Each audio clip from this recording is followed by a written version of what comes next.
Okay, looks like we're connecting now. It says excellent connection. All right. Oh, right. Almost forgot this. Just a couple more things that I gotta settle. First, there's this, then this. All right. Hello, everybody. Welcome to the live stream of the unreleased version of Jurassic Park 4. The Alien Engineers one was a lot of fun, which was the unreleased version of Prometheus, and so I decided to do the same thing with this version of Jurassic Park 4. As most of you know, the fourth Jurassic Park movie was a movie called Jurassic World, and this script was for a movie that came before that, and so I thought it'd be fun to read.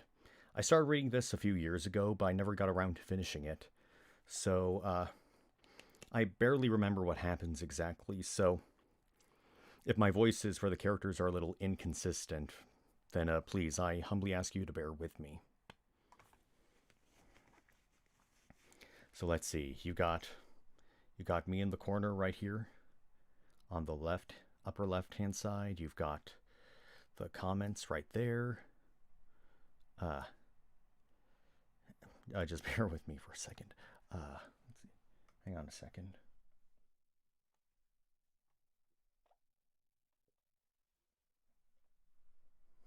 Sorry, just testing out the audio. Okay.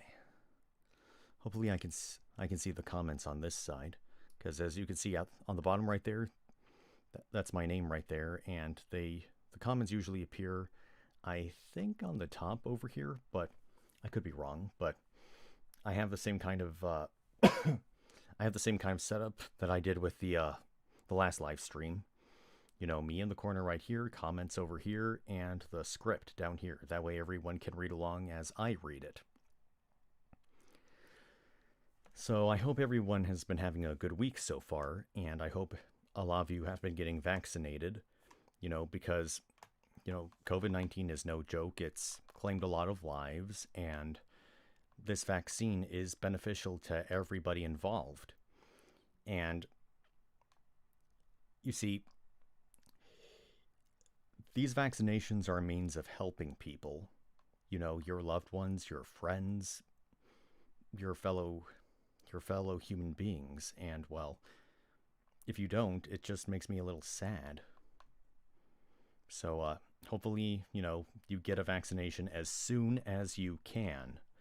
Like, there are many different brands out there. There's Pfizer and Moderna, which take 2 shots each. I mean, like, you get 1 shot from Pfizer, and then you wait about 4 or so weeks and get another shot from Pfizer. And the same thing with the Moderna vaccine. You get a shot of that, and then 4 weeks later, you get your second shot of that.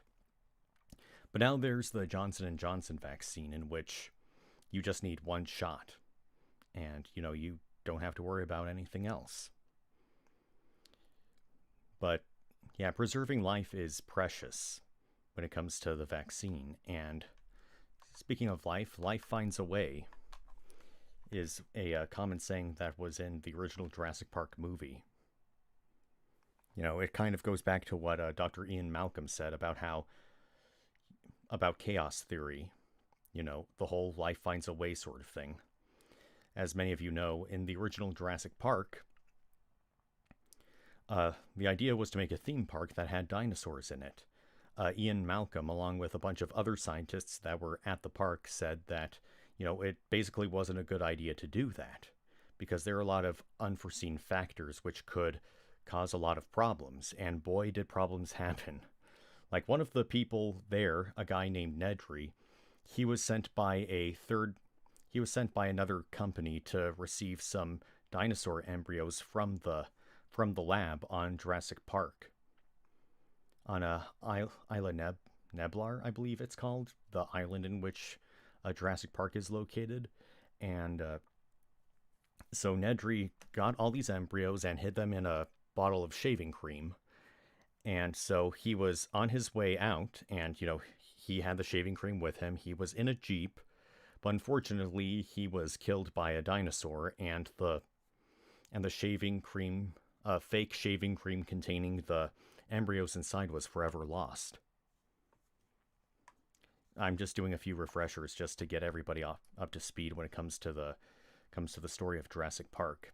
There were a couple of other movies after the original Jurassic Park, which included The Lost World Jurassic Park, which I barely remember, and there's Jurassic Park 3, which I also barely remember. I might have to check them out again at some point, but this script right here, like I said, was going to be the original Jurassic Park 4. Like, there was some consideration to make this a movie that's part of the Jurassic Park canon. And so, yeah, it'll be fun to read this kind of thing. Here, let me just check something. Yeah.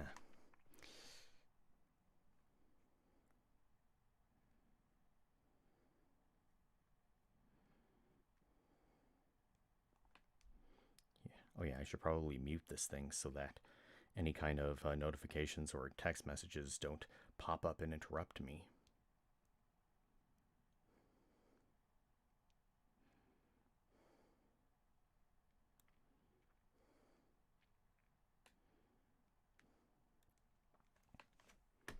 Oh yeah, that reminds me. A concurrent viewer, that's me. Yeah. You probably can't see me all that well. You can't really see what's written over here because, you know, I'm in the way. But look, see? This is me just moving around.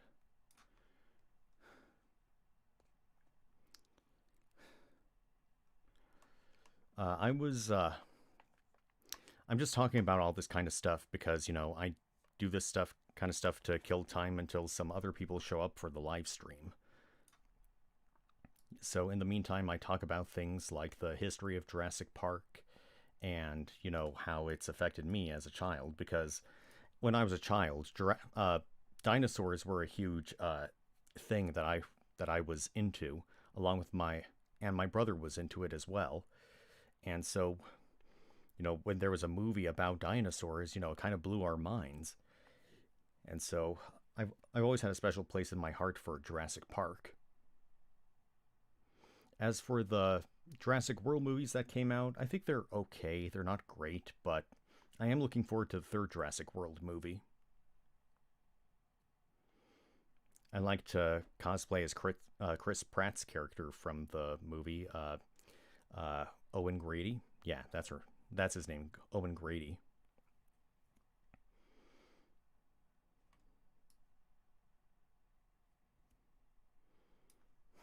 I'd play some, you know, Jurassic Park music, but that stuff's more than likely copyrighted, so I'm not going to do that. Here, let me look for some interesting facts about Jurassic Park. Interesting facts about Jurassic Park.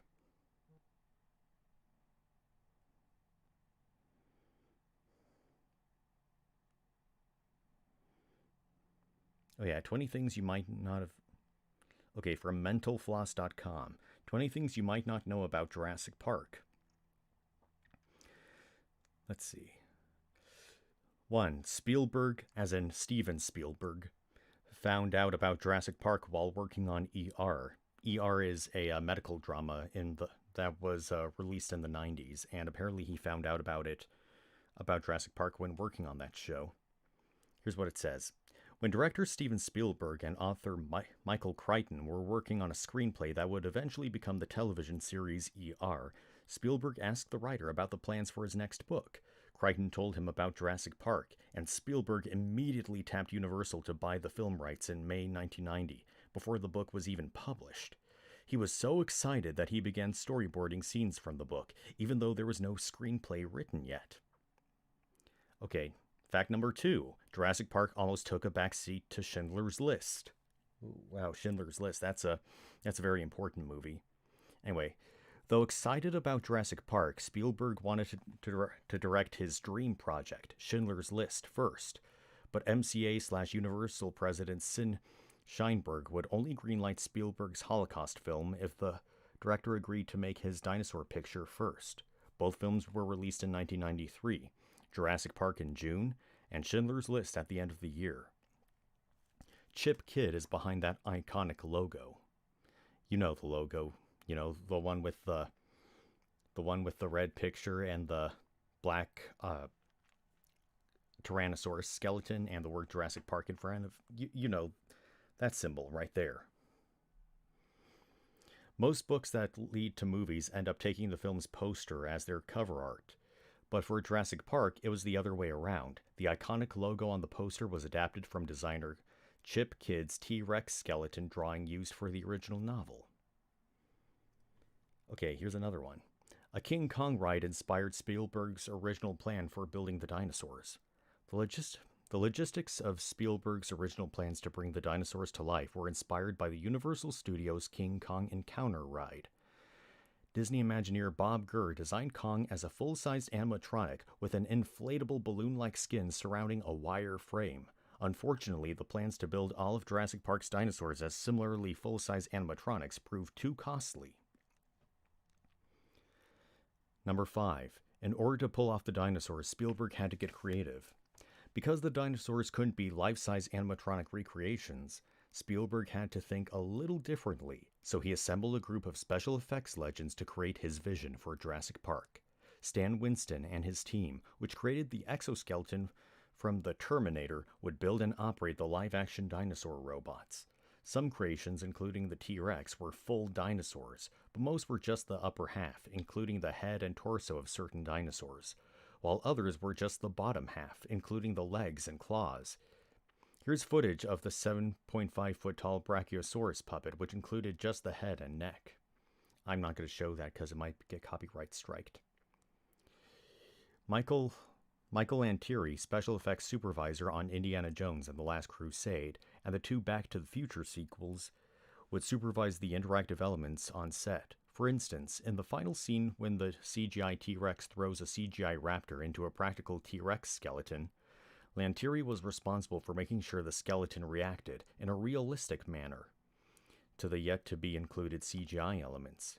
Phil Tippett, who received an Oscar for his special effects work on Return of the Jedi, would use his go-motion technique, an updated method of using miniatures and stop-motion animation to add motion blur to each frame for smoother and more lifelike movement for dinosaurs in wide shots.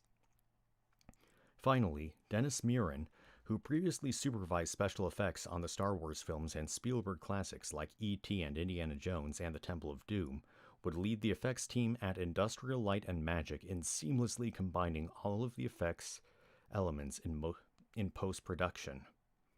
Okay, number 6. Jurassic Park broke new CG ground. Spielberg wasn't 100% happy with the wide test shots of the dinosaurs. They just weren't photorealistic enough, so Muren and his ILM team, spurred by their revolutionary experience in designing and incorporating fully computer-generated characters into films like The Abyss and Terminator 2 Judgment Day, showed Spielberg an early CGI dino test of a group of Gallimimus skeletons running through a field. Spielberg was in awe of the ease of movement and realism of the effects, but he was still wary that they wouldn't hold up under intense scrutiny. And he didn't want to scrap Tippett's practical animation talents altogether, so the director urged Muren and ILM to go further. When they came back with a CG test of a fully rendered T-Rex walking across a field in broad daylight, the director decided to go full CG for some shots. Number 7. One Ian Malcolm line was inspired by a member of the effects team. While viewing Muren's complete CGI test with Spielberg and the other members of the effects team, Tippett said, "I think I'm extinct." Spielberg incorporated Tippett's comment into the film in an exchange between Sam Neill's Alan Grant and Jeff Goldblum's Ian Malcolm. "Dr. Grant, I think we're out of a job." Malcolm, "Don't you mean extinct?" But instead of leaving the production and wasting the animal motion research he had done, Tippett served as a consultant, helping the CG animators create realistic movements in their digital creations. Oh, hold on a sec. What's this? Number 8. To create realistic dinosaurs, effects artists had to get into character. The digital artists who took video of themselves acting like the Gallimimus herd for reference before they animated the stampede scene. It helped them create more realistic instinctive behavior.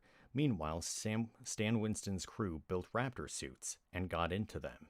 Combined, all of Jurassic Park CG dinos have just 6 minutes of screen time, while total dinosaur effect shots make up only 14 minutes of the 127-minute film.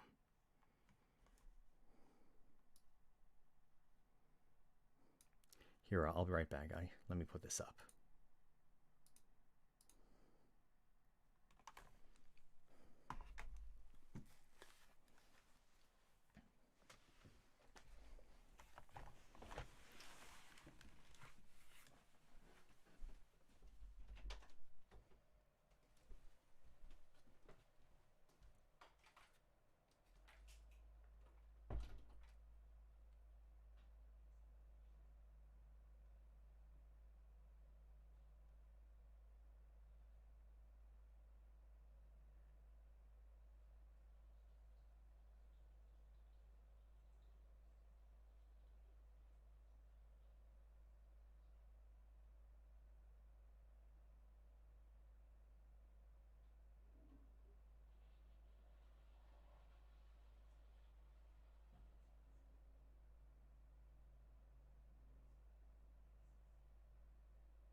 Okay, guess who's back?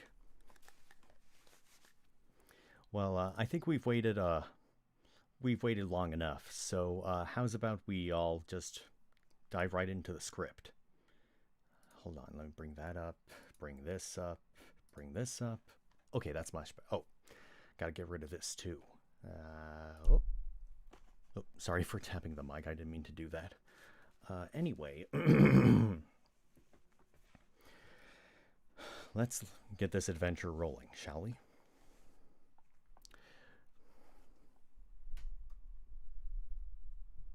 All right. Jurassic Park 4 by John Sayles. Exterior, Little League Field. Aerial shot, day. We drift over a scene of Saturday afternoon Americana, a Little League baseball game and cookout at the town field of a peaceful suburban community. Ground level, picnic area. A dad in a grease-spattered apron flips steaks, burgers, and dogs on the grill with a long-handled fork.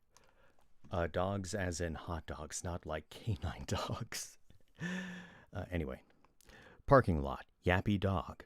A little yappy dog scoots around barking with apoplectic fury at the end of its leash, secured to gardening stake whacked into the ground at the edge of the parking lot. Bleachers. Parents cheer their children on. Come on, Joshua, rip the cover off the ball.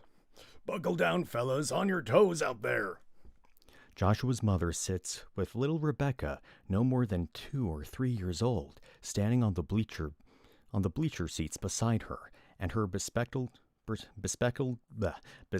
son, Benjamin, immersed in a Harry Potter book on the other side. I didn't know Harry Potter made a cameo in this. Behind her is a video enthusiast parent recording everything with a high-end video camera. Come on, honey, lay into it. Lay into it. Benjamin, stop reading. Your brother's up. I'm aware of that, Mother. We pan to the field just as Joshua swings and hits a grounder between first and second. Run, run, run! Right field. The ball continues into right field, where little Timmy, not major league material, lets it roll between his legs, turns and kicks it a few times before finally picking it up and launching an anemic throw toward the infield to the chorus of Throw it! Throw the ball! Throw it! Infield. The ball is retrieved by the first baseman, who hurls it to the shortstop covering second. But Joshua is already standing happily on top of the bag. The pitcher is furious, yelling out to Timmy, "All you gotta do is pick it up and throw it. You're such a spaz." "Hey, none of that." We pan to see Coach standing in front of the bench of the team in the field. "I'll handle the coaching here." Do we have to have him out there?" "Just get back on the mound, mister." The pitcher kicks the dirt and returns to the mound as the coach turns angrily to Timmy. "Keep your head down on those grounders and throw ahead of the runner. You're out there picking daisies." Bleachers. Timmy's father puts a head on his hands, humiliated. He got a double. A single and an error. That kid in right couldn't catch a cold in the flu season." "Come on, Eli, bring him in." Right field. Timmy dejectedly walks back to his position. A large shadow sweeps over him. Parking lot. Yappy dog. Yappy dog is yapping, then senses something above and freezes. Looking up, he starts to whimper. Bleachers. Little Rebecca is looking up into the sky, fascinated. "Good eyes, Eli. Way to look." "Look, Mommy, birdie." "This is your pitch now. Get some aluminum on it." "Birdie, Mommy, birdie." "That's nice, honey." Field. The pitch. Clink. Eli lifts a very high pop-up into, oh no, right field. Bleachers. "Get under it, son. You got it, Timmy." "Drop it, drop it, drop it." Right field. Timmy unsteadily wobbles under the pop-up. Everyone on and off the field shouting instructions at him. Sky. Baseball. The baseball keeps rising.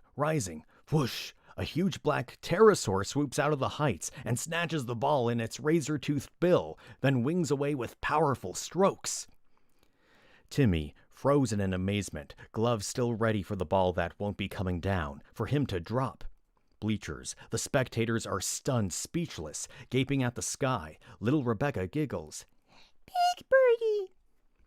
Picnic area. The barbecuing dad stands frozen with a half-done steak suspended on his fork, trying to make sense of what he just saw. "What the?" Thwap! Another pterosaur swoops down from behind and snatches the steak off his fork. "Hey!" Bleachers. We shoot from behind the bleachers toward the field and the sky above it. A black shape takes form, winging in over the fence in center field.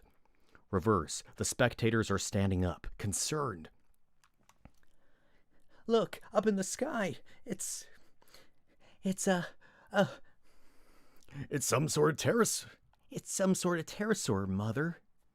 It's coming at us."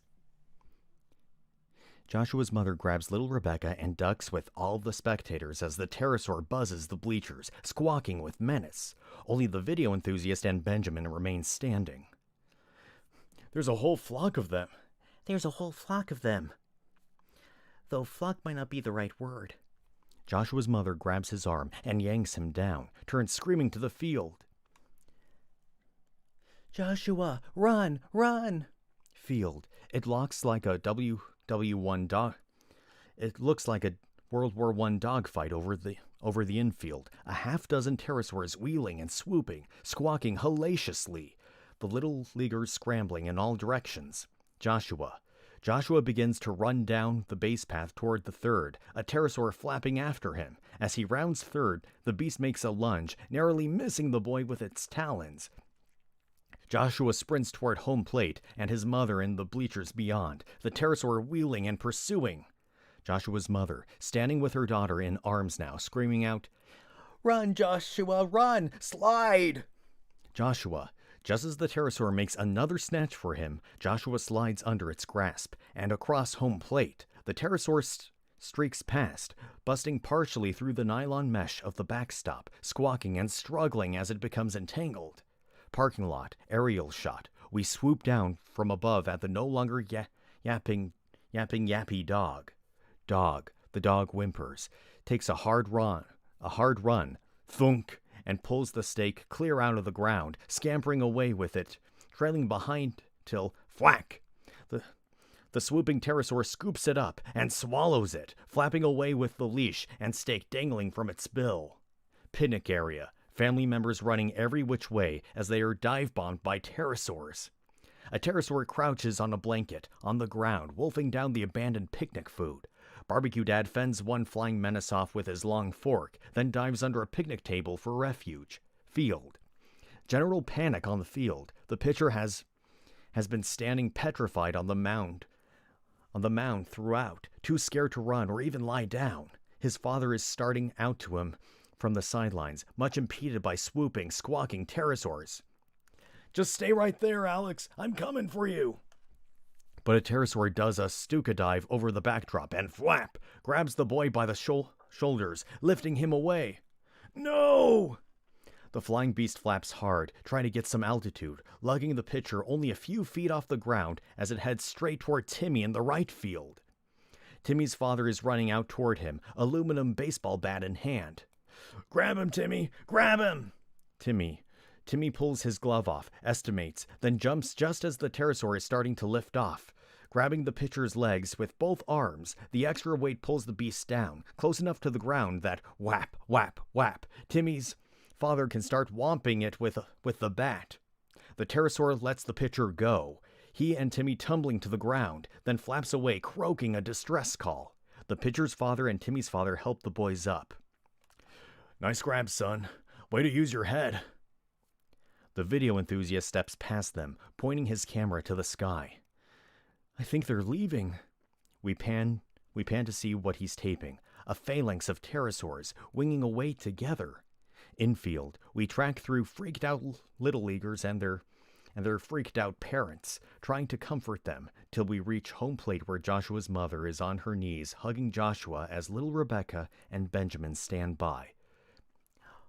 "Oh, Joshua, that was wonderful. You were so brave." He didn't touch third. She gives her bookworm son a withering look. "This is the last baseball game I take you to, young man." "Promise?"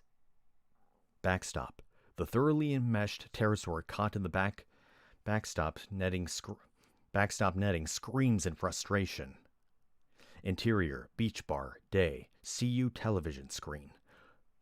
We start on a TV news image of the struggling pterosaur, wrapped in cutaway backstop netting and with a plastic restraint holding its bill shut, being carefully carried past shell-shocked little leaguers and parents by a pair of black-uniformed SWAT team members.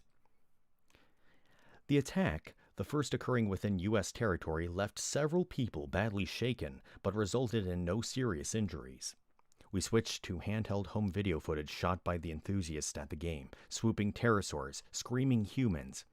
Similar incidents have plagued communities in Central America and Mexico in recent months, leading to the formation of a United Nations task force to exterminate the intrusive pterosaurs. We switched to more professional footage of a pair of little Compsognathus floating on a natural raft of coconut shells and other debris in the ocean. These and a few other formerly extinct species have migrated to the mainland. TV image, an aerial shot of Isla Nublar. From Isla Nublar, site of the notorious Jurassic Park disaster. TV image, a dusty street in Central American town. A flock of scrawny chickens run underfoot in a panic. Pedestrians jump onto cars as a small band of Compsognathus dart around after the chickens. A big hen goes down, feathers flying as the compies dive onto it, causing untold damage to crops and livestock. Wilhelm Spieler, a business-suited corporate flag catcher, Spieler, appears on screen, standing before a large corporate logo. Spokesman for Grendel Corporation, the Swiss firm now responsible for the island, had this to say. Our eradication of the genetically engineered creatures at the former Jurassic Park is nearly complete. We believe that these current depredations reverse, Nick. Nick Harris, a currently unemployed soldier of fortune, watches the TV skeptically as he stands at the counter of a beachfront bar. Can be attributed to animals that escaped the island before we at Grendel took possession of it. Harris pushes aside his empty whiskey glass and steps away. Right, buddy. We can only regret that we were not given the opportunity to respond to this situation earlier. Exterior beachfront bar / boardwalk day. Harris squints at as the sun hits him. He has a day-old stubble on his face and the air of a man who's unhappily killing time. We track with him as he moves down the boardwalk past various beach types. A shadow drifts over him. He looks up. POV, sky. Swooping, low overhead, are 3 pelicans. Similar outline, but without the size and the teeth. Nick? Boardwalk. Jeb Overton, wearing a quasi-military uniform, approaches Nick with a halting gait. It's you, right? Nick looks him over, smiles slightly. Captain Overton. I look more like Captain Crunch in this outfit. I haven't seen you since... He doesn't finish the sentence. The place they last saw each other is not one either wishes to reminisce about. Yeah. Have you heard from any of the guys? Haven't been in the loop for a while. Wilkins drove his car off a cliff. DeStefano, well, peacetime is rough for a lot of people. What about you? Oh, I'm the bionic security guard. He hitches up his pants slightly to reveal his ankles. Chromium prosthetics. Both legs are artificial below the knees. State of the art. I'm in charge of the lockup over at the aviary. He indicates the large hummingbird patch on his breast pocket of his uniform. This like giant zoo for birds. I always said you were for the birds. Listen, are you still consultant? I haven't had a contract in 3 years. But if there was one, good money, a little travel, a little adventure, you've been looking for me. More or less. Harris looks out over the beach. Lots of people having fun. It's not exactly a stepping stone to bigger and better things, what we do, is it? He sighs, resigned. Who's it for? Well, he's kinda strange. Exterior, aviary, day, emu.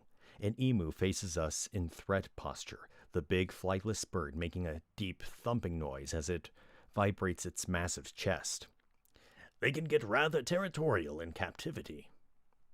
Reverse, Nick and John Hammond stroll down a pathway through a section of high grass in the aviary. High above them is a domed ceiling of net. All around are outcroppings of foliage and bush and busy birds. A sturdy nurse follows them several yards behind. Of course, it doesn't put me in the best of moods either. You're non-captivity. Hammond shoots a quick look back to the nurse. You just can't see the chains.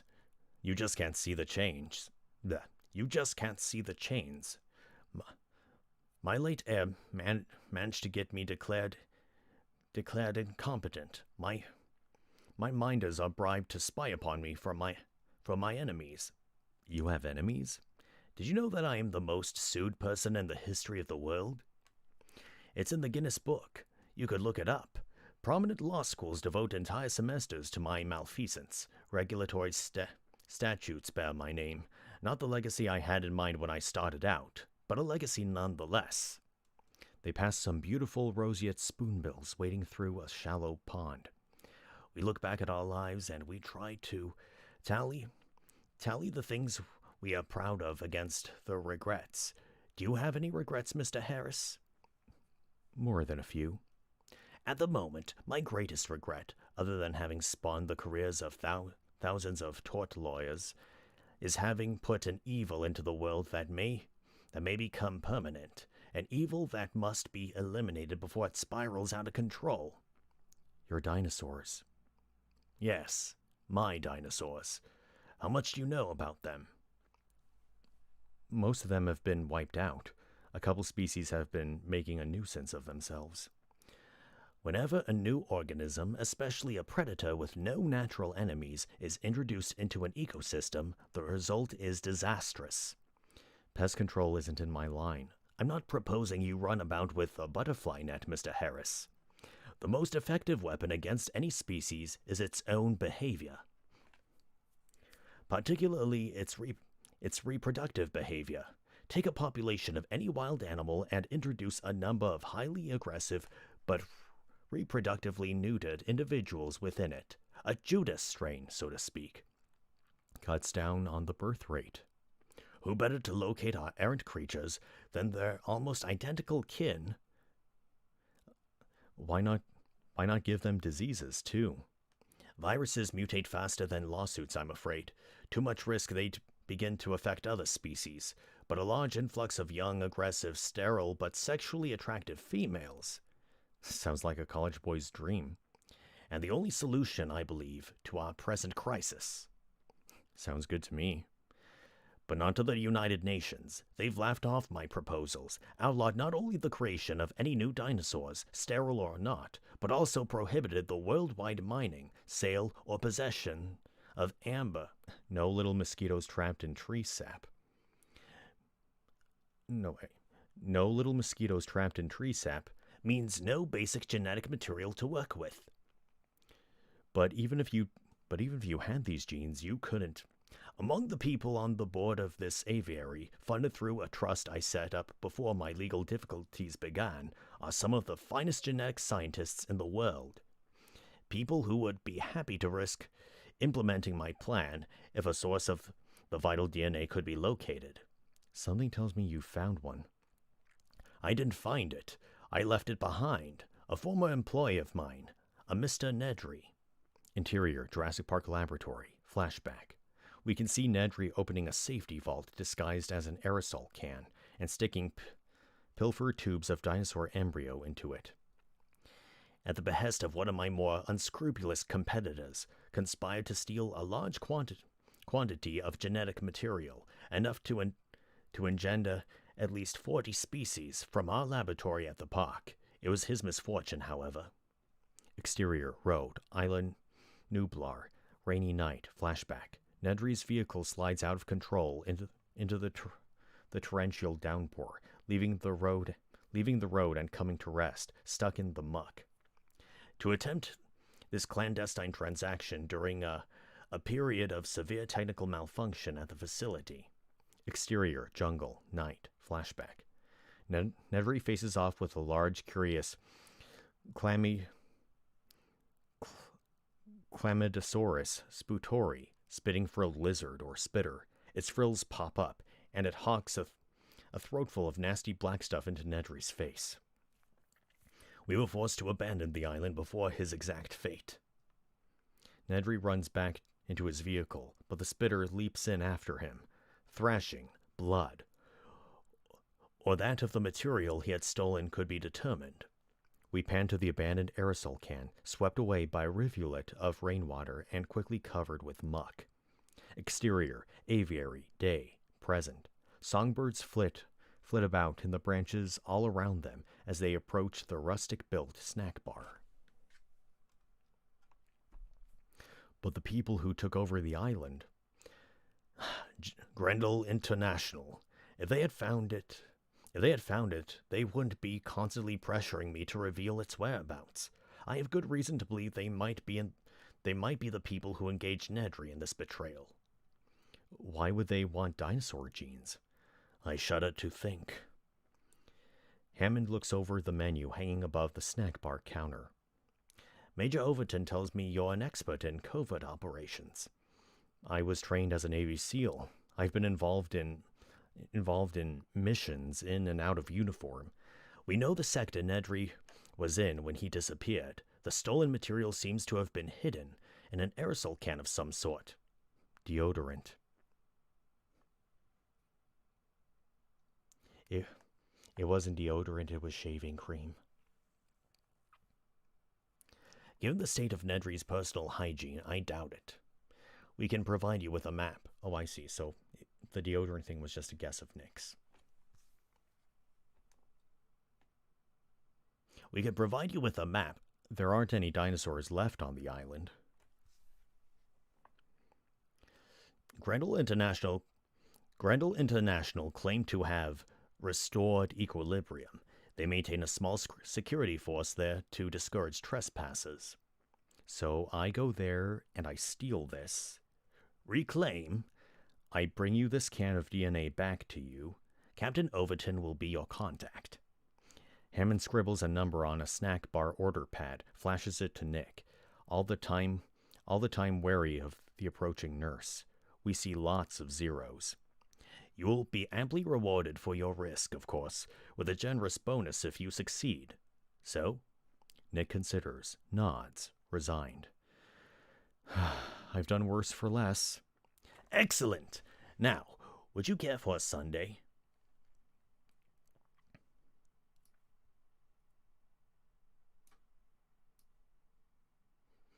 Oh, we have another viewer. How's it going?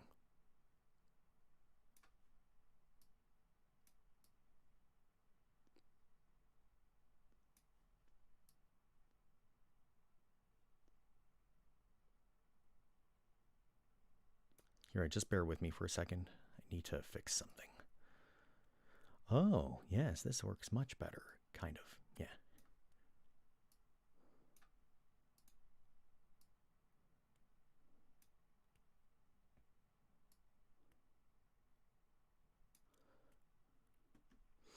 Oh, hell. Timothy Pollock. Wait, as in Keisha and Tim?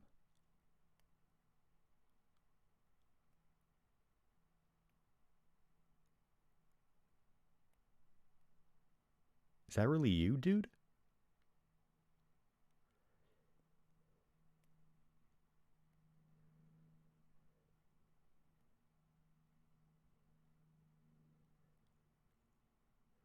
Whoa, dude, it's been forever. Pleasure to hear from you.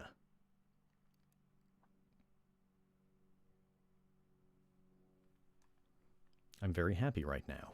Hope you and Keisha are doing okay.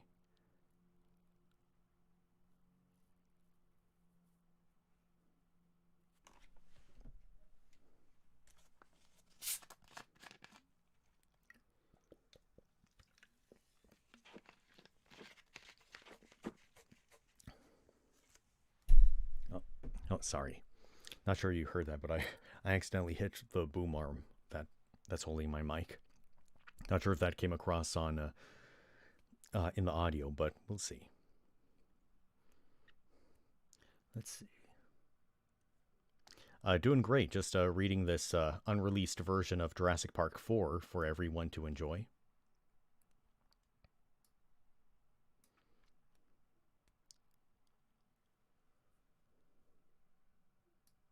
Oh, wait. Put that back. Don't want people to see that.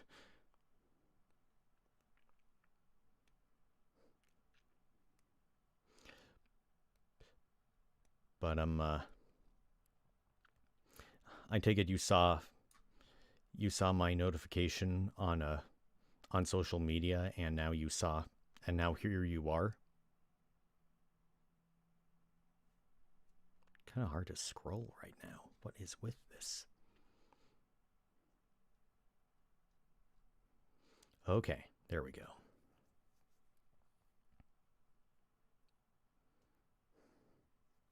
Let's see. Sorry, I'm just checking my checking the data, on OBS. Let's see. I've been on for 40. I'm just checking to make sure I had a good Wi-Fi signal, and it seems that I do. Everything's in the green, as you can see. Or wait, hold on. Shoot. Right for a while. Just saw this on my feed. Oh, really? That's cool, dude. You've been subscribed for a while. That's really nice. This is what I've mostly been doing on Saturdays, reading things out loud. Lately I've been reading unreleased screenplays. I mean, like, screenplays that were going to be a movie at some point but were ultimately scrapped. And this is a version of Jurassic Park 4 that never came into existence. It's supposed to be notorious in some way, and so I thought it'd be fun to read. I remember reading it, a while ago, but I never finished it. So here I am. I've got another channel coming up relatively soon. I just got to film a video or two. My subscribers are probably really tired of me saying that. But I mean, I've had good reasons to delay a lot of stuff, because it's on the verge of being perfect. Like, if it's going to be a new video for a new channel, then it's got to leave nothing short of a good impression. No, an amazing impression. So, with that being said, let's continue on with our Jurassic story. Exterior, Isla Nublar, day. We start with an aerial shot of Isla Nublar in the distance across the water, then tilt down to see a small local fishing boat in the FG. Fishing boat. Overton is there, checking a GPS instrument, as the boat's owner, Ramirez, deals with a net thrown over the side facing the island. This is the legal limit. There's a couple patrol boats we'll hear from if we drift in it closer. We pan to see Nick, sitting on the deck beside the cabin, which blocks him from view from the island, and pulling on the last of his black scuba gear. Give me 10 minutes and then pull out. You sure about this? You sure about this, pilot? They're used to seeing his plane around the coast. Eco tours. Nick nods and pushes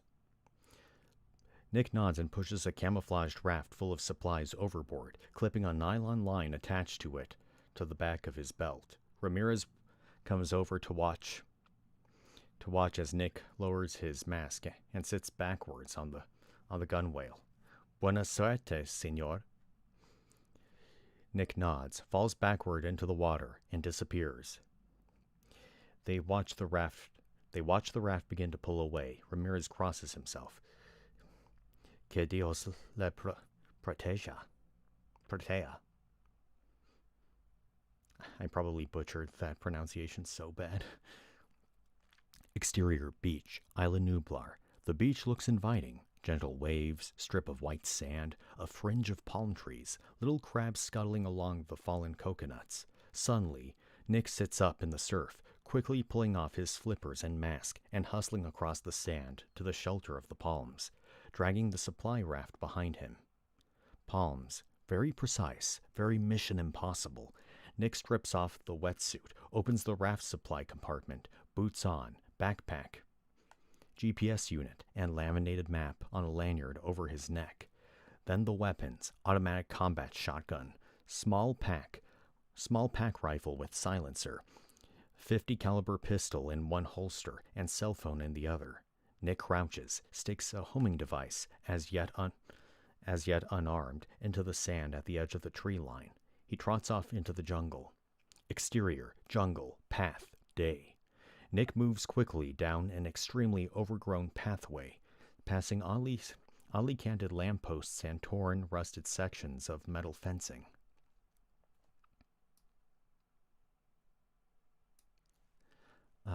This used to be the tourist track through the park.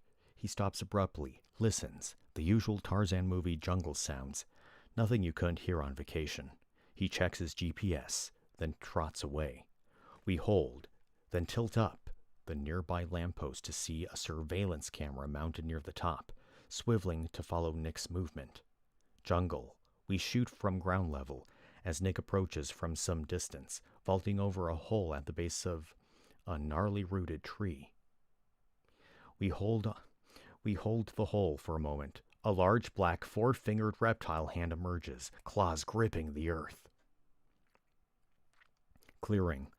Nick is off the pathway now, moving through thick jungle till he reaches a small clearing. He checks his map and GPS. He sees something, climbs a slight rise, pushes away some tall weeds, an abandoned, rusted-out four-wheel drive vehicle. Nick yanks a torn flap of canvas away to reveal Nedry's skeleton, bony fingers still clutching the steering wheel. A small lizard scuttles out through one of the eye sockets in the skull.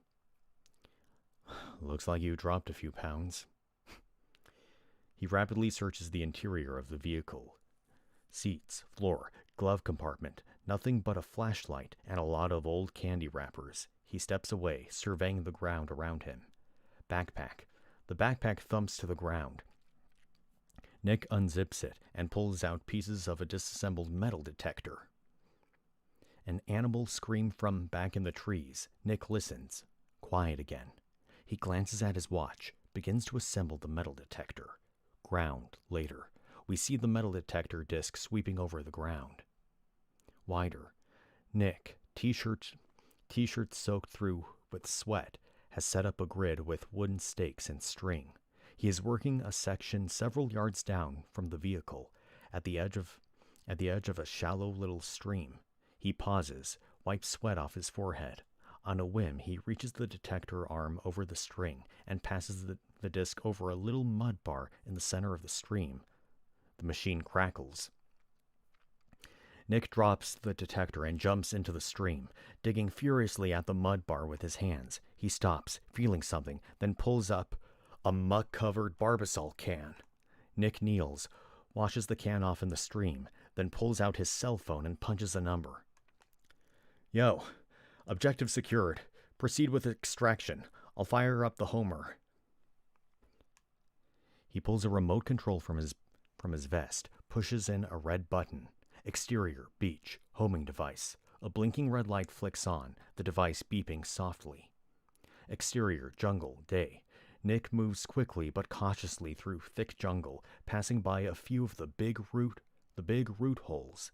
He slows, frowning, listening. A rustle behind him, a snap to the side. He starts up again, very slowly. Again, the rustle in the brush around him. He brings the shotgun up, crouching. Baleo! Nick freezes, turns his head. Out of the trees, all around him appear a squad of 6 security rangers in camo uniforms, armed with short-barreled automatic rifles. The Jefe waves his rifle at Nick. Okay, I'm gonna try to pronounce this the best I can. De armas y pongas al sula. He wants you to drop your weapons and lie on the ground. No tenga miedo. No más queremos la lata. Don't be afraid. We only want the can. Your escopeta, por favor. Put it on the ground. Nick takes a deep breath, calculating. Looks down at the men surrounding him. He sees something. It's very good we find you before the dinosaurs do. Rangers, Nick. We shoot from behind the Jefe and Segundo toward Nick. I was told there aren't any left on the island. Oh, there's a few. Like the one standing behind you? Segundo. We shoot the Segundo in profile as he laughs. That won't work, my friend. The ones left here only come out in the night. Chomp! A raptor's head lunges into the shot, jaws clamping on Segundo's neck and shoulder. He screams. Wider. Another raptor pops up from the hole next to the Jefe. The Rangers start to fire their weapons as another and another and another jet-black ruby-eyed Excavatoraptors, digging killers or just diggers, pop up from the holes. The men have been standing in the middle of a colony of them. These creatures are bow-legged, with huge mole-like digging claws at the ends of their powerful forelimbs. Bap, bap, bap, bap, bap, bap, bap, bap, bap, bap. The Rangers have their rifles on spray and pray as they panic and scatter. The Jefe pinned under one of the beast's powerful legs. Nick darts past the Segundo as the digger lifts the man off his feet and shakes him. Automatic gunfire rips into the trees around Nick as he dodges through the thick undergrowth. A pair of the monsters pursuing him.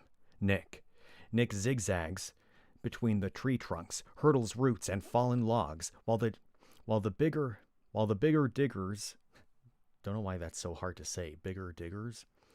The bigger diggers crash straight through. Slowed by the foliage, we hear screams and gunfire from behind, growing more distant. Nick gets hung up on a prickler vine for a moment, the lead digger gaining. Nick twists and blam, blam, blasts the creature in the face and neck as it rushes in for the kill. The digger staggers, falls to one knee as Nick tears free and sprints away. We hold as the second raptor reaches its wounded comrade, pauses, roars, and then continues the chase. Clearing, Nick staggers, bleeding from the prickler vine, into an overgrown clearing. He leans his back against the grill of an abandoned service vehicle, faded Jurassic Park logo on its side. He catches his breath, listening, quickly reloading his shotgun. A pointy little lizard face pops up behind him, looking out through the shattered windshield of the vehicle. Compsognathus.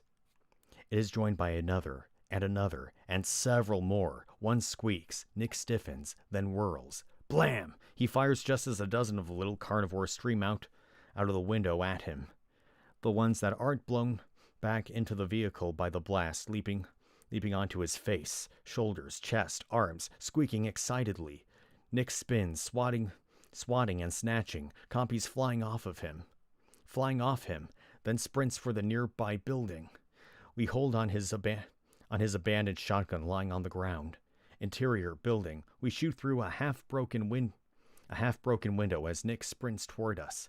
A dozen compies in pursuit. He picks up speed, dives, folding his arms over his head. Crash! Shards of glass go flying as he dives through the window. Does a forward roll, twists and comes up on one knee, pulling his pistol from his holster in one motion. Pop, pop, pop, pop. He picks off the compies one by one as they jump onto the windowsill. The rest of them seem to take the hint. Nick lowers his bead on the window opening, looks around. I think that's supposed to be head. We are in a dusty staff barracks. A half-dozen bunk beds, frames draped with cobwebs along the walls, footlockers, an old boombox, a coffee maker in one corner by a row of standing lockers. Simple but not Spartan. A poster of Tyrannosaurus is starting to curl on the wall. Someone has drawn a knife and a fork in its front claws and written in a cartoon balloon above its head. Pass the tourists, please. Nick pulls the laminated map off his neck, studies it. Staff quarters 1, 2, and 3. Utility tunnel. ECU map. We follow Nick's finger over the detailed diagram of the old park. Dotted lines indicating a utility tunnel that leads from the staff barracks to a power station near the south fence. Leads to the power station, Nick, which is only 200 yards from the beach. Nick looks around, steps over a hatch in one corner of the room. He bends, grabs the handle, pistol ready in his other hand, then yanks the hatch cover open. Nothing jumps out at him. Nick looks down into the blackness. He unvelcros a small but powerful flashlight from his belt, shines it down the hatch. POV, hatch. We see a rusted metal ladder leading down, a cement floor.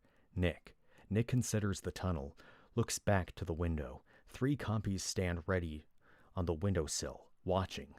Nick whips his pistol around, but they jump away before he can fire. He looks back into the dark tunnel below. No way, Jose. He looks around, sees a ceiling hatch over one of the bunk beds. Nick crosses, makes a face as he swipes away thick sheets of cobweb, climbs onto the top bunk, reaches up. The eye hook and latch have rusted shut together. They won't budge. Nick takes the butt of his pistol, gives it a hard rap.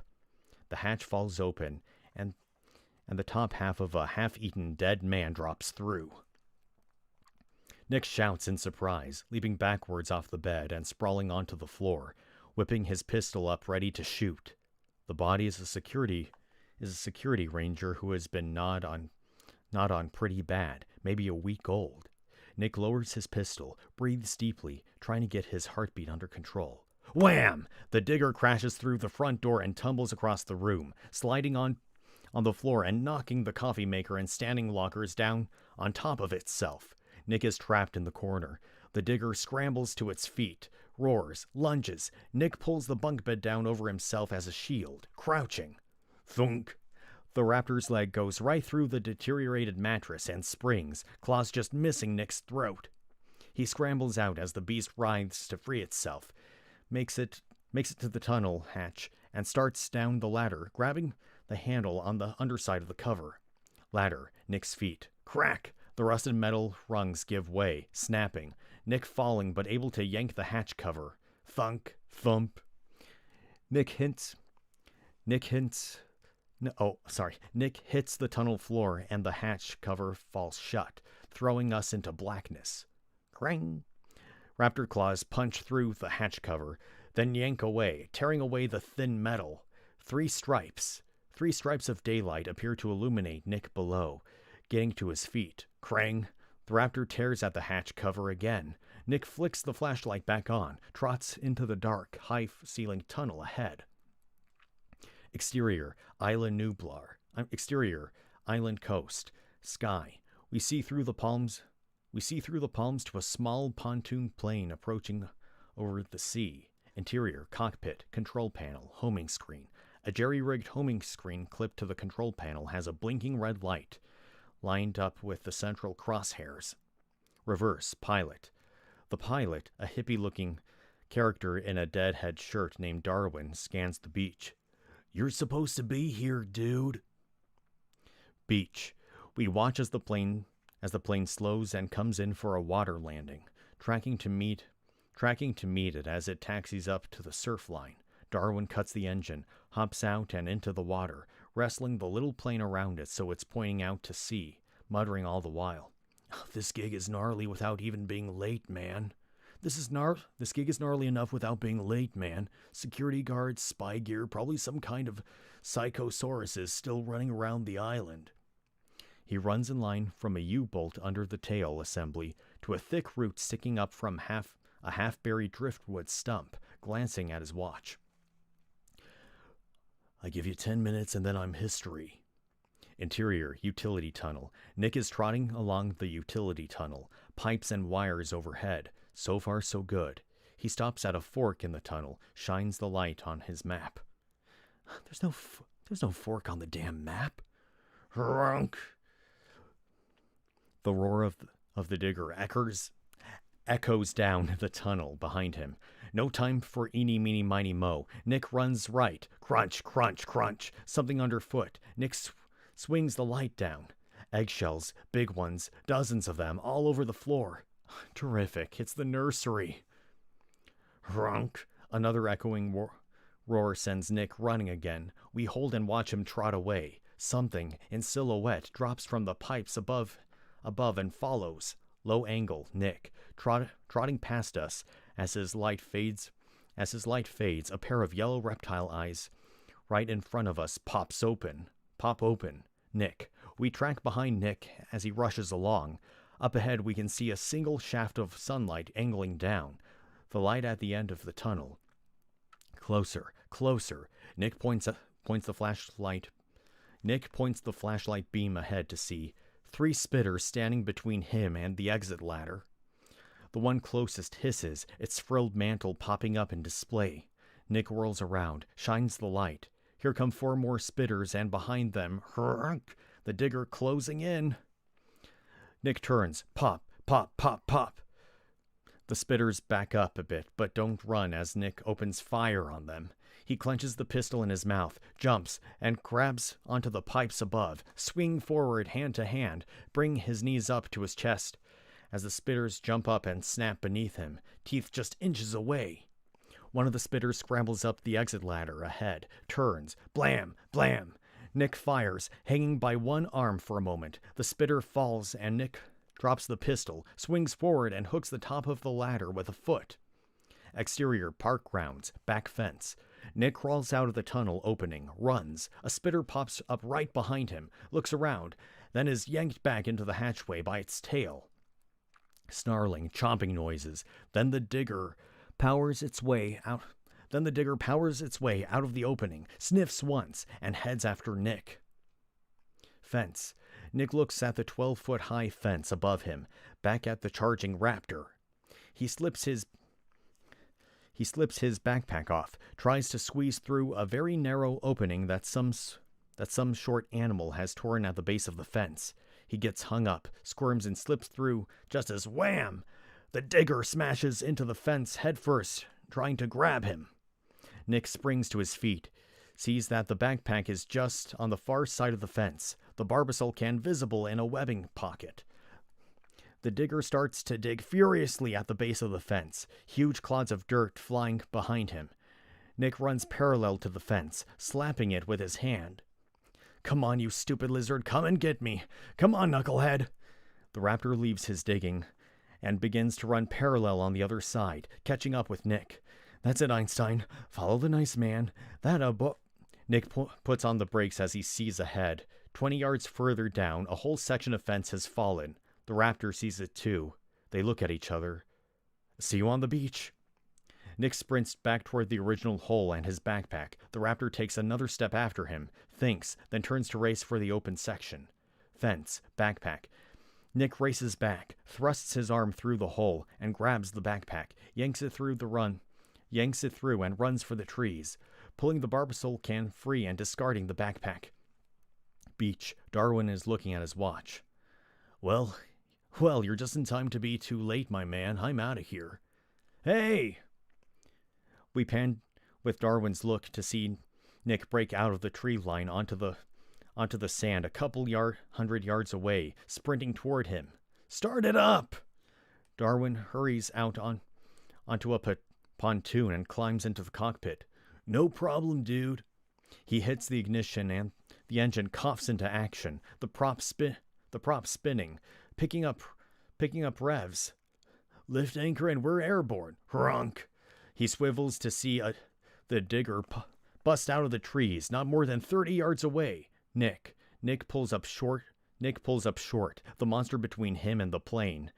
He makes a beeline for the water, calling out, "Taxi out, I'll swim to you." Digger.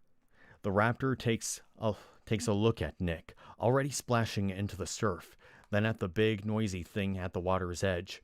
It chooses the easier prey, charging toward the plane, bellowing. Plane, Darwin. Darwin panics, jams the throttle forward. "Ah!" The plane blasts forward, but the tide has risen, and there's a lot of slack in the line from the tail. Driftwood stump. Crack! The line snaps taut and yanks the root it was tied to clear off from the stump. Plane.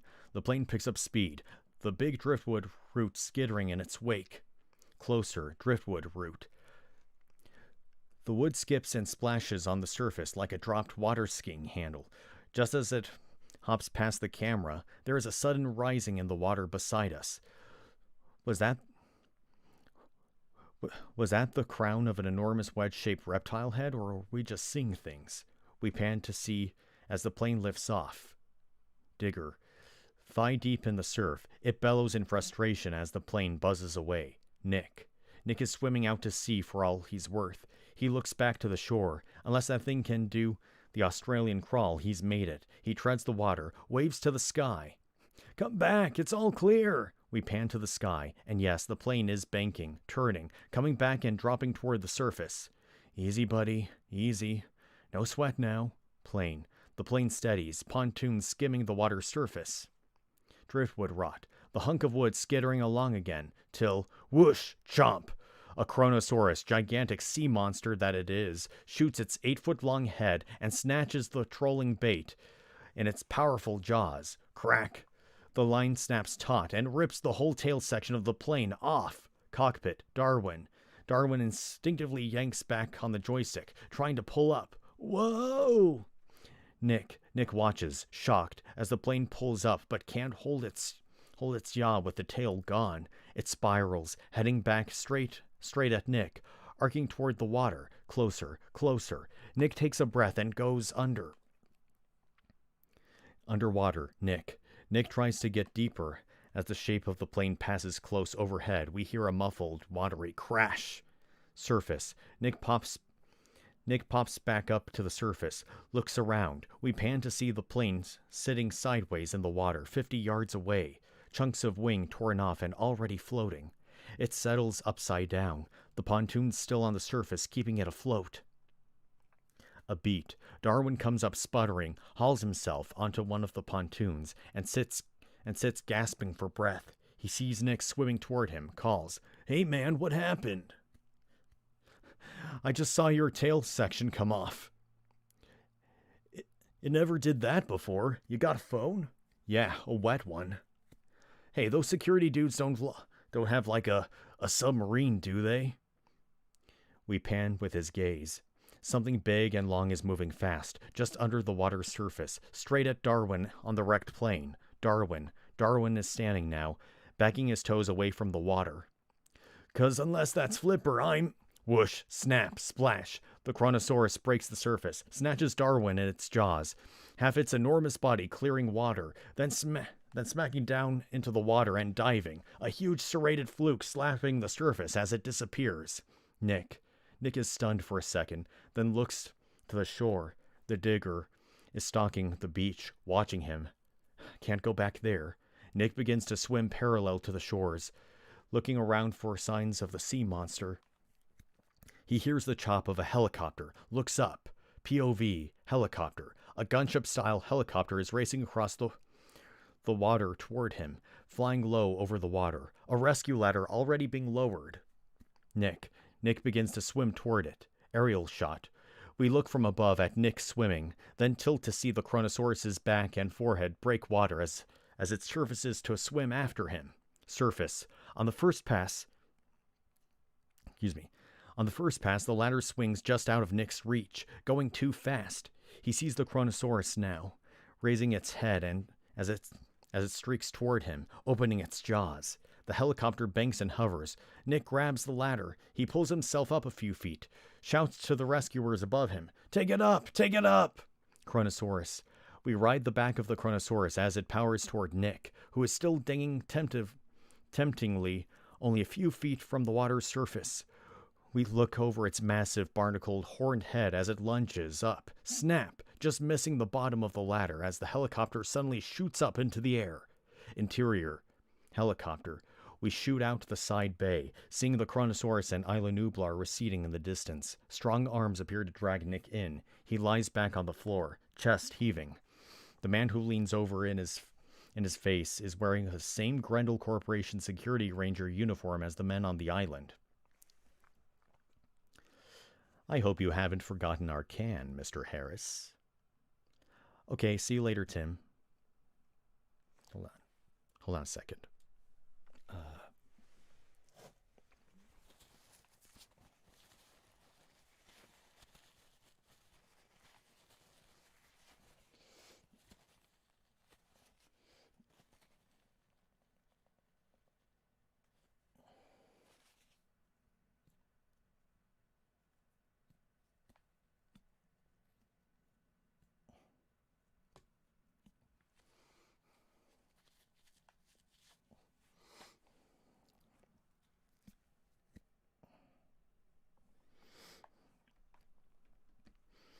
I hope you haven't forgotten our can, Mr. Harris. I hope you haven't yeah. I'm trying. Mr. Harris. Nick raises his head slightly, taps his ear as if he can't hear. "Sorry, can't hear you. The helicopter Whap. Nando smashes him flush in the face. Lights out. Darkness. Silence. Then slowly the sound of the helicopter fades back up, as well as the light. Nick is lying on the floor, still, blood on his face. He opens his eyes, slowly, blinks. He sees the Barbasol can lying on Nando's lap just as an arm's reach away. Nando is busy joking in Spanish with the pilot. Nick swivels his eyes. He can see below out the side bay. They're cruising fairly low over the water, parallel to a thickly populated beach. Lots of swimmers in the water. Nick checks to see that his hands and legs are free, gathers his strength. Exterior, beach. Overton stands among the beach blankets, running kids and sunbathers, watching the horizon, worried. A little boy approaches, selling shark-tooth necklaces. "Señor, ¿quiere comprar un collar? ¿Has visto un avión?" We hear the helicopter approaching. Chico points up to it. Aquí está. Overton mimes up plane's wings with his arms. No, un avión con alas. Interior, helicopter. Nick takes a couple deep breaths, then lunges, grabbing the aerosol can from Nando and rolling. Exterior, helicopter. Out the open bay. Exterior, beach. A gasp from the spectators on the beach as the man falls out of the helicopter and into the water 40 feet below. Then applause as he pops up to the surface and swims rapidly towards shore. They think it's a stunt. The helicopter banks over the water and heads back to cut him off. Overton walks toward the shore, unsteady on the sand. Nick stands, struggling to get out of the water, hits the beach running, through the delighted beach crowd till whoom! The chopper swoops down at him from behind, struts narrowly missing his head as he dives for the ground. Rotors blasting sand at the now terrified people. Nick is up running again, aerosol can in hand, shouting to Overton as he sprints past him. Ask for a cold one at Rodrigo's. Overton turns and watches Nick duck into the cover of the lunch palapus, and fried everything stands at the back edge of the beach. The buildings of the resort town rise behind them. The helicopter hovers above, turning this way and that like an indecisive hummingbird. Exterior alleyway. Helicopter sound from above as Nick hustles down a back alley, hugging the wall to stay out of sight from behind the sky. He darts across the alley and in through the back door of a cafe. Interior, kitchen, Rodrigo's. An old man sits at a small table shucking oysters. He barely looks up as Nick enters, crossing to check out the action in the bar, then turns to look around the kitchen. Cooler. An ancient Coca-Cola cooler buzzes in one corner. Nick moves to it, lifts the lid, and sets the Barbasol can in the midst of dozens of bottles of beer. He turns to the old man. Voy vargin para recuperarlo. I'll send somebody to get this. The old man shrugs and keeps on shucking. Nick looks up as the helicopter sound grows louder. Exterior, street, late day. A vendor pushes his cart down a back street, hawking popsicles. Paletas muy frescos, muy ricos. Aquí tengo las piletas. He passes and we see Nick, looking pretty beat up, standing back in a doorway. He is checking out the little Hotel Delphine across the street as he speaks softly on a cell phone. Just do what we agreed on before. I'll contact you when I'm in the clear. Exterior street, Rodrigo's bar. Overton stands at the payphone across the street from a bar called Rodrigo's. Beyond him, we see thugs wearing sunglasses cruising up and down the street, on the lookout for Nick. It's very hot right now. Keep your head down. Exterior street, Nick on his phone. I'll do my best. Nick clicks the cell phone off, pockets it. He considers the hotel, decides it is worth a try, limps across toward it. Interior, hotel lobby. The desk clerk is reading a comic book. He doesn't look up when Nick limps in.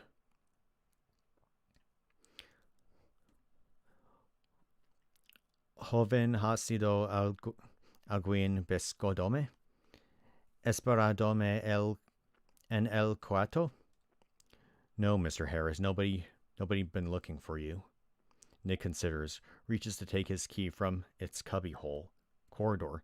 Nick limps towards us down the corridor. He turns the key, opens the door. Nando stands in there with a different aerosol can in his hand, pointed at Nick's face. Nick is too exhausted to run. What's that supposed to be? Tss. Nando hits the button and sprays Nick in the face. Lights out again. Darkness.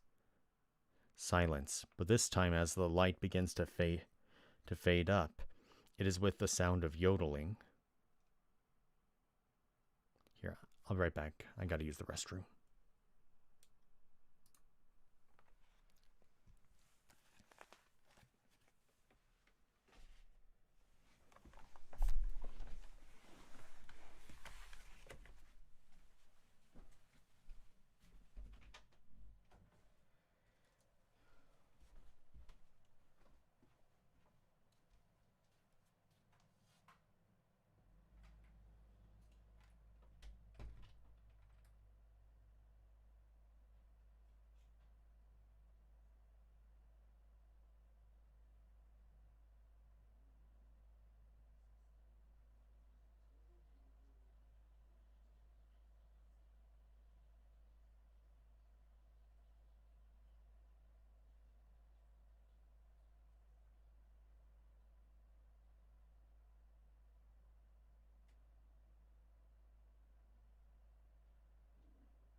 Okay, I am back.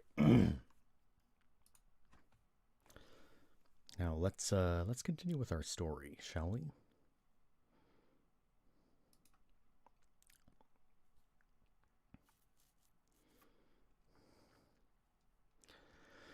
Interior, tower bedroom, Nick, evening.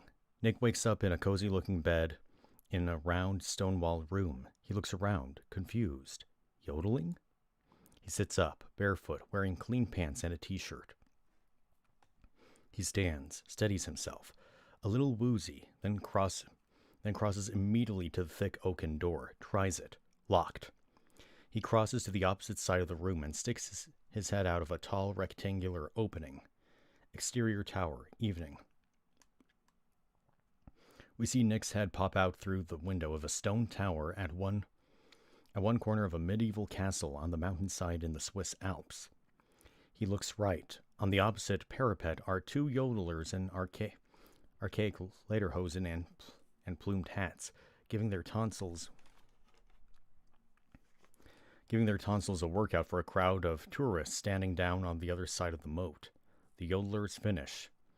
The tourists applaud enthusiastically, and Nick ducks his head back in. Interior, tower. I'm a prisoner in a theme park.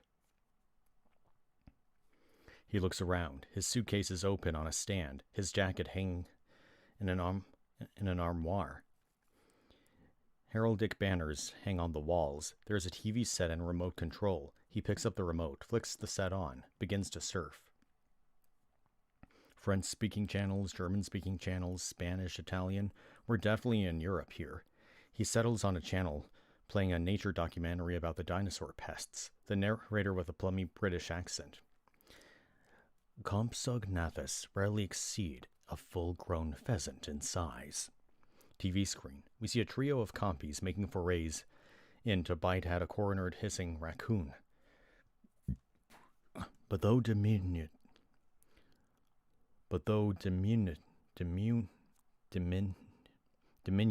are extremely aggressive.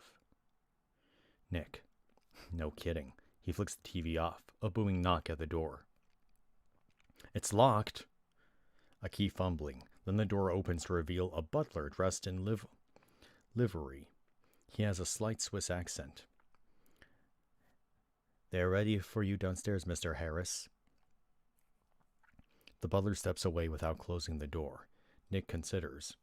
Interior, great hall. Nick, fully dressed now, comes down a stone staircase that Basil Rathbone should be sword fighting on to see Adrian Joyce, a man only slightly older than Nick and very fit, swinging a halberd around in an elaborate martial arts style display, thrusting, parrying, chopping, slicing, thoroughly enjoying himself till he sees that Nick has entered. He freezes in a backswing, smiles. It's not only for ceremony, you know, the halberd. The Swiss gods who protect the Pope at the Vatican could do a good deal of damage with these. Of course, they've also got an automatic pistol somewhere under those crazy uniforms. Maybe you should apply for a job. Joyce crosses to hang the halberd over an enormous fireplace. I haven't seen you since what?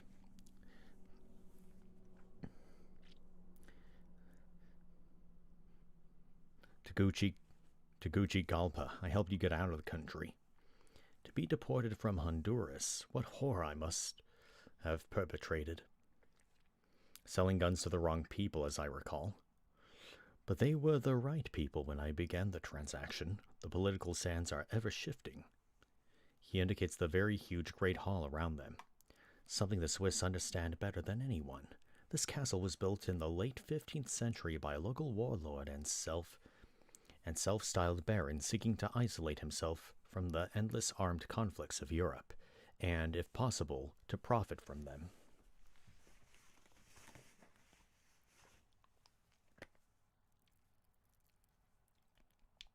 Profit from them, yeah.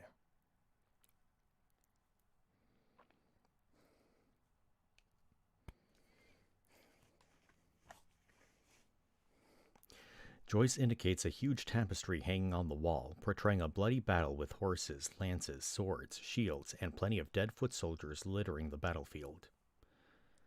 He hired men and trained them to fight, selling, I should say, renting their services to whomever they put cash on the barrelhead. Security forces, invasions, sieges, the Swiss mercenary was a force to be reckoned with. My employer, the current Baron von Drax, is principal stockholder and CEO of the Grendel International Corporation. You make a hell of a tour guide, Joyce. What do you want with me? You have something that belongs to us. I lost it in the ocean. We'll match Hammond's offer. I made my deal with him.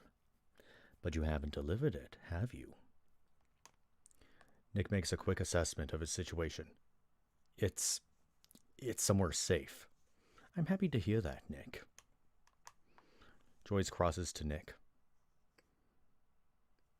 I do apologize for the abrupt nature of your transportation here, but the sensitive nature of the material in question, like that's illegal. An edge of menace enters Joyce's tone. There are some consideration given to torturing the whereabouts out of you. I suggested that, given your history, this would be counterproductive. Besides, we want you to work for us. Interior passageway. Electric lamps on an old torch.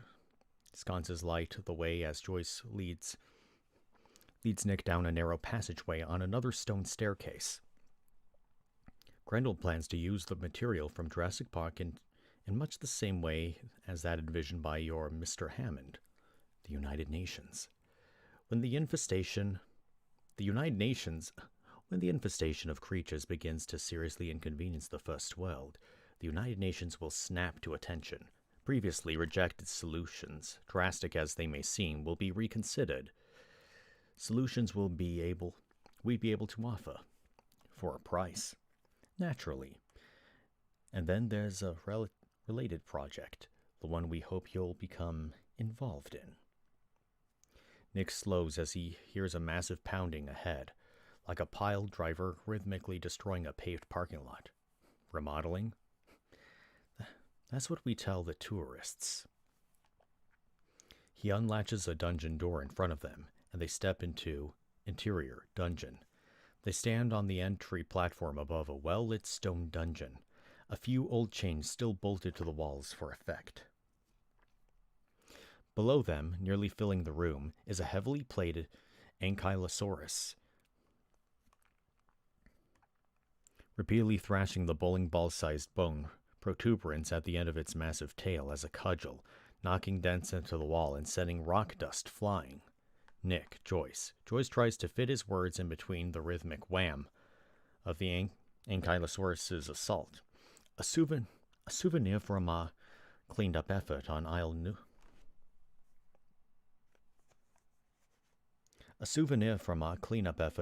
Nubla. We raised it from an egg.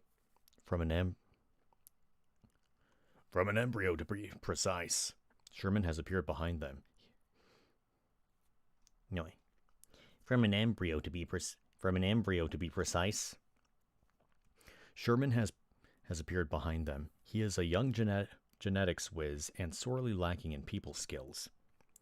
Nick, this is our chief of applied genetics, Sherman Fosdick. Like the embryos you stole from us.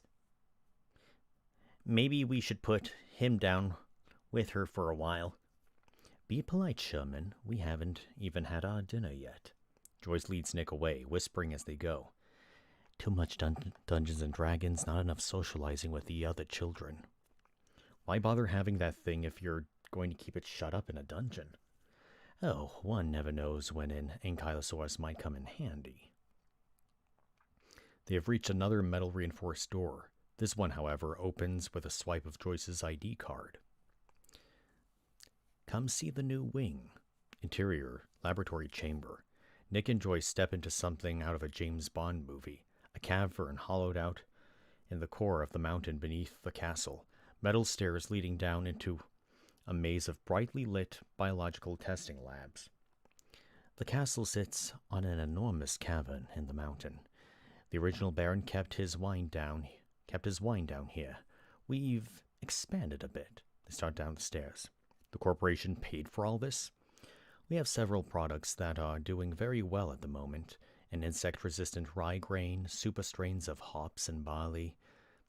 And of course, we were the first in Europe to market pre-sliced cheese. Dairy is very important here in Switzerland. A chilling roar echoes through the chamber. One of your cows? Interior raptor enclosure, X1, Spartacus. An 8-foot-tall Deinonychus trots in circles, slams itself against the I-beams that enclose it. Roars, and generally throws a fit in a bull ring-sized enclosure. Spray painted in day-glow orange on its side is X1, and attached to one side of its head, just above the ear hole, is a regulator box about the size of a cell phone. Interior observation room. A woman in a lab coat with the ubiquitous Grendel International logo on the pocket stands watching the beast and writing on a chart. This is Maya Lundberg. Several TV screens are mounted on the wall above her, providing various angles of the beast's activity, while the panel in front of her sports a half-dozen vital function monitors of the EEG, MRI, and heart rate sort. She doesn't look up from her work.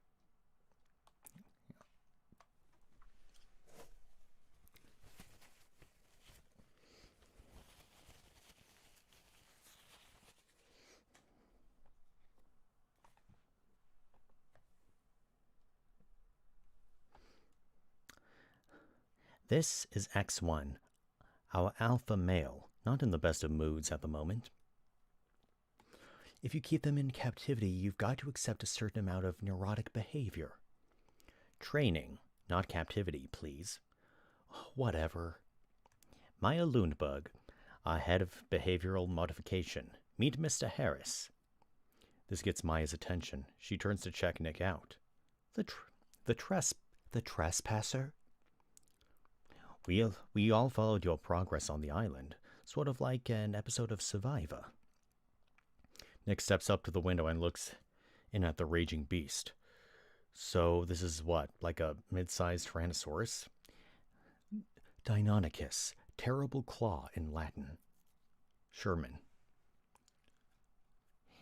Deinonychus draxi. It's a subspecies. Sherman checks a timer, looks at the panel instruments. Wow, look at that adrenaline.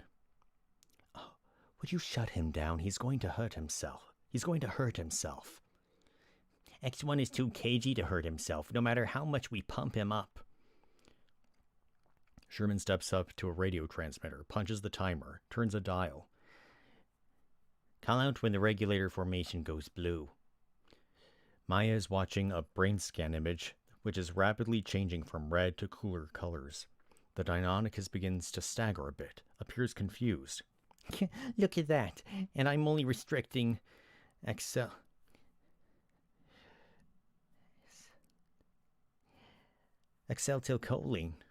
Don't make him fall over again. His ribs. Come on, baby, nice soft landing. The Deinonychus lowers itself into a crouch, partly supporting itself with its shorter front legs, breathing heavily and staggering somewhat glassily into space. Nick is amazed. We've placed a few strategic implants to let us control its hormones by radio signal. Not hormones, neuropeptides.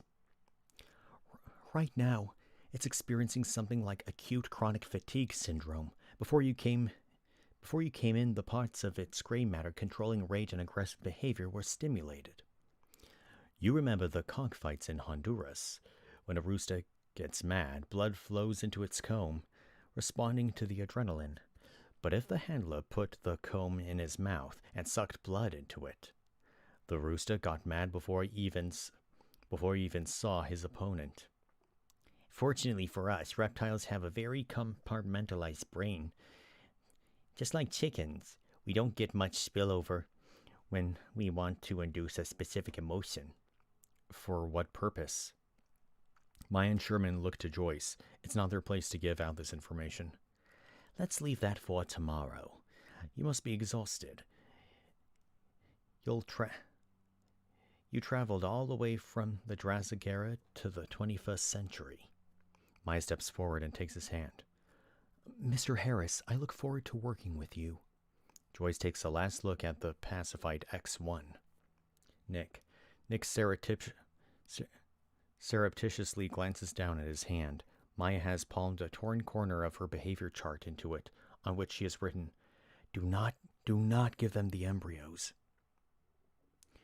You kind of wonder what he's thinking, don't you? Nick and Maya exchange a quick look. Then Nick turns at the dinosaur. X1 seems to focus for a moment, meeting his eye. He's wondering which of us he should eat first. Fade to black. Exterior, mountain pass. A Land Rover with an open observation port cut in the roof glides over a spectacular mountain pass. Interior, Land Rover. Nick and Joyce sit on the bench seat in the rear as Kroner, Joyce's unctuous aide-de-camp, drives. We have our own valley to work in, and being the principal employer in the canton affords its own protection. The Swiss, as the world knows, are quite capable of keeping a secret. They roll past a security checkpoint, waved through by the guard. The West Road, Krona. Absolutely, Colonel. Colonel? Something the boys in Africa used to call me. Joyce stands to look out from the port, Nick following. Exterior, mountain valley, training facility. Several bunker-like buildings and large caged enclosures are clustered in the bowl of the little valley. They pull up beside a long cement chute with a steel mesh roof that extends out of the side of the mountain. Sherman and Maya are waiting in a cutaway Humvee with a dashboard filled with the kinds of monitors and controls we saw in the underground observation room. Around them in various pursuit vehicles are the training staff, a dozen hard-looking mercenaries with an array of long-handled electric prods, wicked-looking restraints, and heavy-duty weapons. Has the objective been set up? We're ready to rip. Let's bring them out then. Nick realizes what's going on. Whoa, now, you're not going to let... I assure you, they're totally under control. A Deinonychus, and then another, trot out through the chute and stand in the open, standing several yards away from the humans, watching them warily. Both have regulators on the side of their heads. We can tell by the spray paint on their sides that this is X2 and X3, Orestes and Perseus. See? Those are more of those Nikistraxi. They already possess the super-sensitive smell and bearing, the power, the pack-hunting instincts we desired. Then Sherman got busy splicing genes. A section of DNA from the egg-stealing raptor, Ornitholestes, to lengthen the forelegs and give them more dexterity with the fingers. A section from the domestic dog that seems to foster obedience and receptivity to training, and a small section of human DNA that we hope will increase their problem-solving ability. If you don't get a leash on those things, we're going to have a major problem to solve. Maya, let's give Mr. Harris a demonstration. Maya stands in the Humvee, calls out in a commanding voice, Raptors! The beasts respond, turning to watch her intently. She signals with her arm, pointing down the dirt road that leads ahead into a stand of trees. Forward! X2 and X3 begin to trot down the road. Kroner pulls out to follow them, and the whole menagerie of vehicles joins in. Maya's control Humvee just behind the Land Rover. Joyce hands Nick a thick red armband, about the size of a blood pressure cuff, like the ones he and all the other staff are wearing. Put this on. It releases pheromones the raptors have been trained to avoid. Nick slips the armband on. It doesn't smell like anything. To them it does. Nick watches the beasts trotting up ahead. They look different. The raptors have in fact changed color since they first came out of the chute, from grayish to a mottled green-brown that matches the countryside around them. They're regular chameleons. Put them in front of a brick wall and you'd swear you can see the mortar. So we're taking them for a stroll. We're in convoy, moving through enemy territory. Nick gives him a look. I think you've let this colonel thing get to your head. Joyce just smiles as they enter the trees, the road narrowing somewhat. The Deinonychus slowed down up ahead, then stop, alert. Closer, raptors. Quick shots of the raptor's nostrils sniffing, eyes darting. Nick, Joyce. Nick looks around them into the trees. What's out there? They'll know before we do. X1 and X2. The raptors dart away into the trees to the left, shrieking with aggression. Automatic gunfire opens up from the position they're running at. An ambush emplacement dug beneath a huge fallen log. Nick ducks instinctively, but Joyce remains standing. Don't worry, it's blank ammunition. Have to get them used to the noise. Raptors, ambush bunker. The raptors hit the bunker on the dead run. The lead one leaping and standing on the log above the firing position with both legs. The second charging straight in and thrusting into the opening with its terrible claw. The two rapidly demolish the position, soft dirt and chunks of bark, wood and moss flying in every direction, till they have unearthed a rectangular iron protective cage containing two terrified mercenaries who have dropped their weapons and scream for help as the massive creatures roll the whole thing over and over, jabbing in with their sickle claws and stomping the bars out of shape. Staff. The other mercenaries have dismounted and move forward nervously with their various weapons and gear.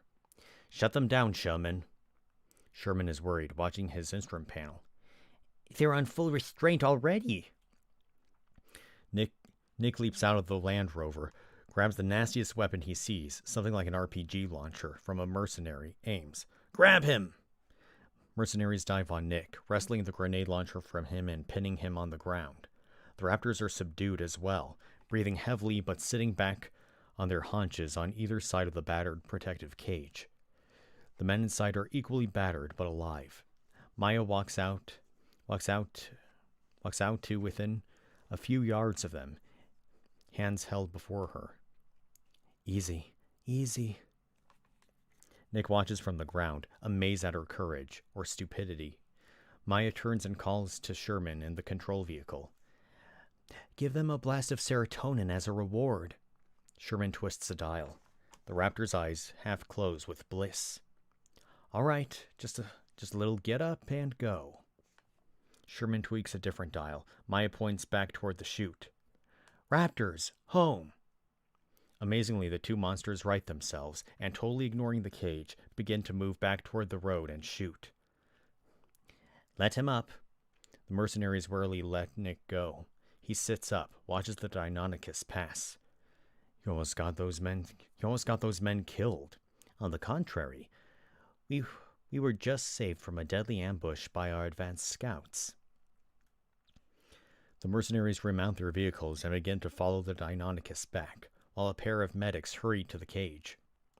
Why should some poor grunt have to walk point through enemy territory if you've got these creatures to do it? When Cortez conquered Mexico, he unleashed ferocious dogs on the terrified Aztecs, who were fighting with arrows and spears, with real bullets. In a combat situation, they'll be fully armored. Just think of the psychological effect. Talk about your shock and awe. You want to use them as soldiers. Shock troopers, SWAT team, riot control, search and destroy, the ultimate in special forces. Maya hops into the Humvee, not happy. What took it so long? I'm not sure. They were overexcited. The fact is, you don't know. They pull away. Nick walks over toward the cage. The medics have no luck getting the twisted entry lid to open. We're going to have to torch this to get it open. We'll send somebody out. He watches Nick, who's still a bit shaken. You've been the first man in some... You've been the first man in on some of these operations, Nick. You know the casualty rate. You can't control them. Maya has taken them a long way, but she's not a professional soldier. Nick turns to look at him. This is the pitch. I know your history, Nick. You've always done what you were told extremely well and never asked too many questions. You've been used and abused and don't have much to show for it. Isn't it time you got paid what you're worth?